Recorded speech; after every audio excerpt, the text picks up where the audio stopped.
Halo adik-adik, berjumpa lagi dengan saya. Hari ini kita akan mempelajari tentang komponen peta. Namun sebelum kita lanjut pada materi komponen peta, terlebih dahulu saya akan menanyakan sama kalian, pernahkah kalian melihat peta? Tentu pasti pernah ya. Apa pengertian peta? Peta adalah gambaran permukaan bumi yang diperkecil dalam bidang datar dan menggunakan skala tertentu. Apa saja komponen-komponen peta? Yang pertama adalah judul peta. Yang kedua ada skala peta. Yang ketiga ada simbol peta. Yang keempat ada warna peta. Dan yang kelima ada legenda. Yang keenam ada orientasi. Yang ketujuh ada sumber dan tahun pembuatannya. Kita masuk pada bagian komponen peta yang pertama, yaitu judul peta. Dalam buku ini, judul peta dijelaskan merupakan identitas suatu peta, di mana judul itu akan menggambarkan secara umum, memberikan informasi secara jelas pada peta tersebut. Kemudian pengertian skala. Skala adalah perbandingan jarak pada peta dengan jarak sebenarnya. Jadi skala ini terdiri dari 3 jenis skala. Ada skala numerik, kemudian ada skala verbal, dan ada skala grafis.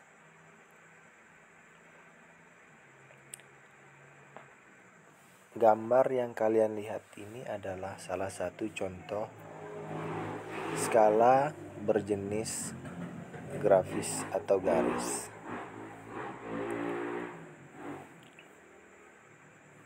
Bagaimana cara menentukan skala? Jadi ada rumusnya. Rumus untuk menentukan skala adalah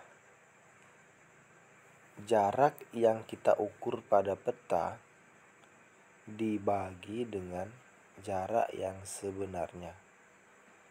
Itulah skala. Di sini ada contoh bahwa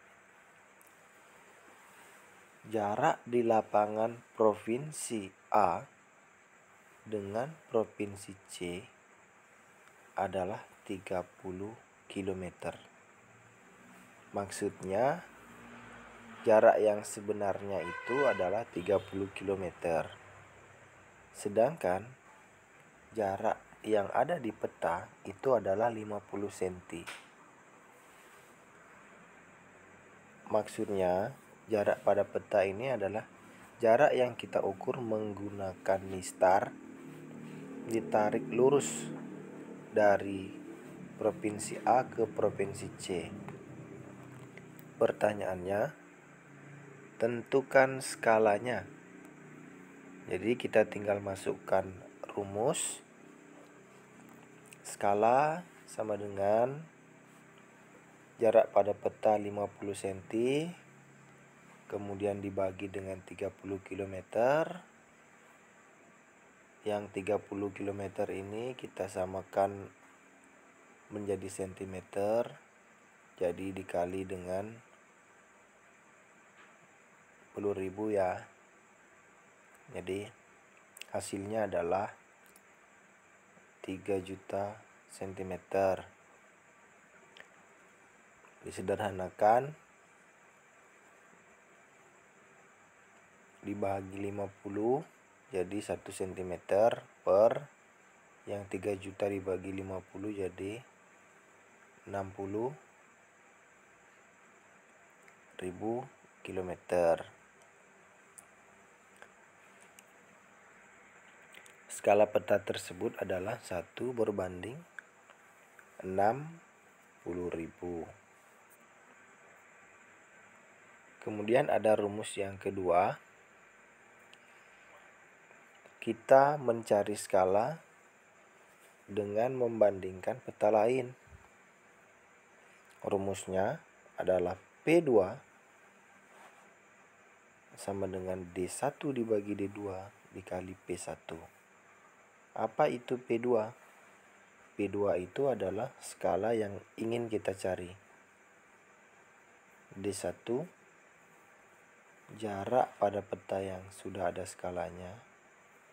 Kemudian D2 jarak pada peta yang belum ada skalanya. Dan P1 adalah penyebut skala peta yang kita ketahui. Misalnya contoh soalnya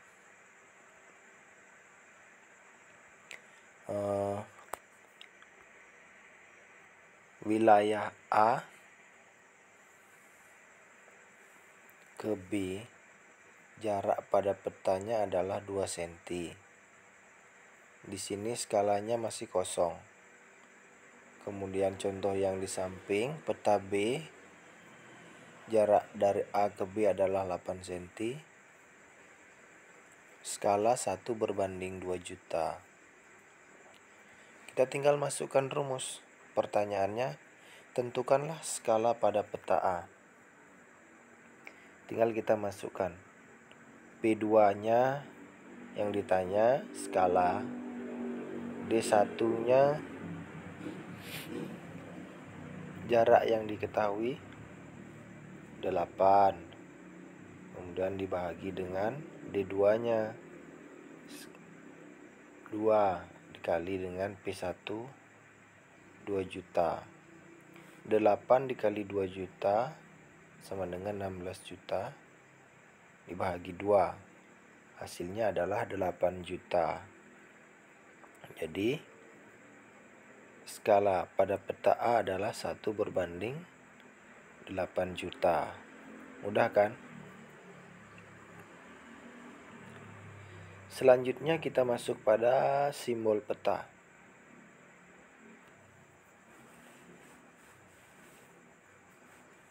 Ada 3 jenis simbol pada peta yang sering kita lihat, yakni ada simbol titik,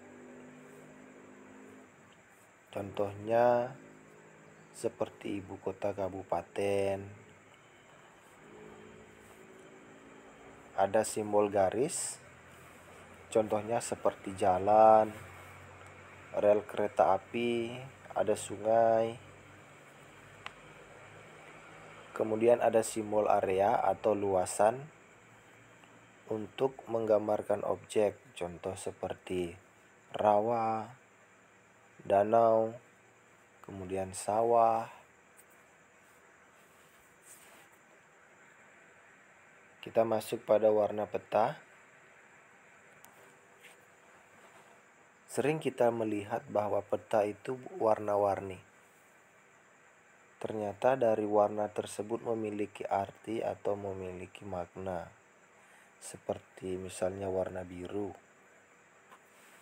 menggambarkan perairan, entah sungai ataupun laut. Kemudian kuning, menandakan suatu wilayah itu berdataran tinggi. Warna hijau, hutan, warna coklat, perbukitan, warna merah berarti gunung berapi, kemudian warna hitam berarti batas-batas wilayah.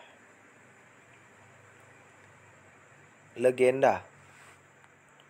Legenda adalah keterangan simbol-simbol yang ada dalam peta untuk mempermudah penggunaan dalam membaca dan menginterpretasikan peta. Coba kita perhatikan peta penggunaan lahan Desa Kanoman ini.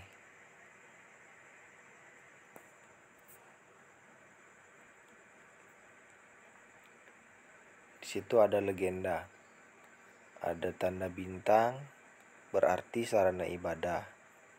Ada simbol garis warna biru, itu sungai. Ada simbol garis warna hitam, berarti jalan. Ada area berwarna kuning, itu menandakan kantor. Itulah yang dimaksud dengan skala untuk mempermudah kita dalam mendapatkan informasi. Selanjutnya, orientasi. Orientasi adalah arah mata angin yang menunjukkan arah utara, barat, selatan, dan timur. Ini adalah contoh orientasi, seperti tanda kompas. Itu maksud orientasi. Sumber dan tahun pembuatan. Ini adalah syarat mutlak untuk sebuah peta, harus dicantumkan sumber dan tahun pembuatannya.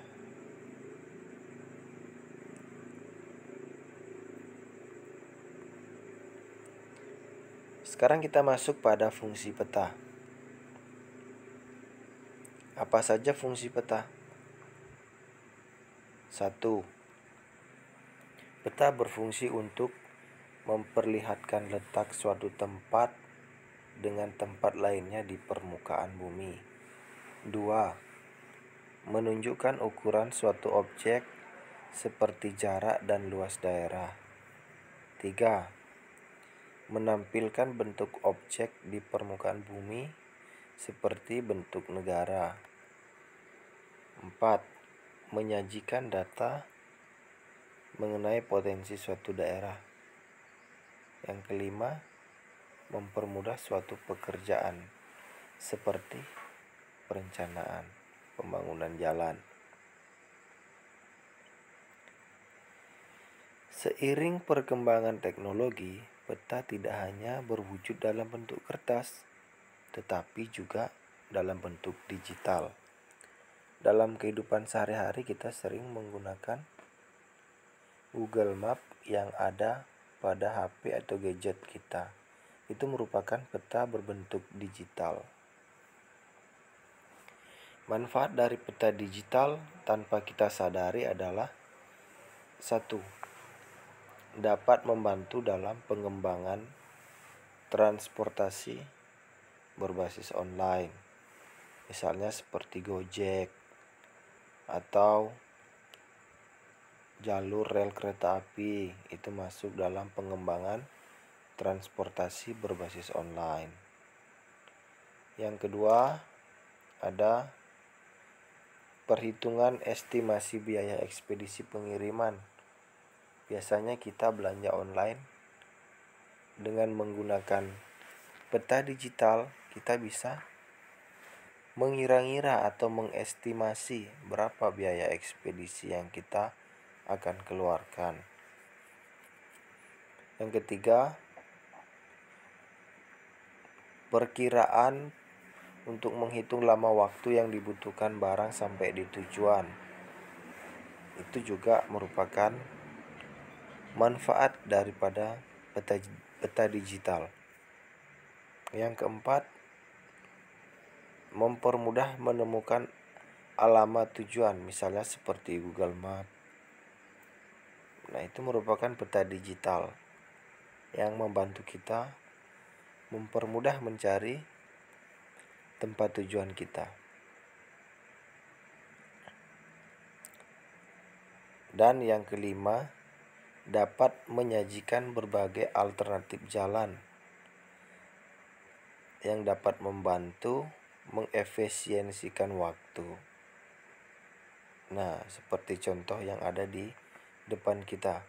Dengan adanya peta digital, kita bisa tahu jalan mana atau jarak yang paling dekat yang bisa kita lalui untuk mencapai ke tujuan.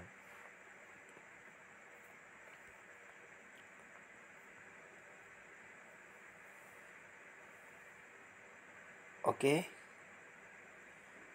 mungkin hanya demikian materi kita pada pertemuan kali ini. Apabila ada pertanyaan, nanti kita bisa diskusikan pada bagian-bagian selanjutnya. Demikian yang bisa saya sampaikan.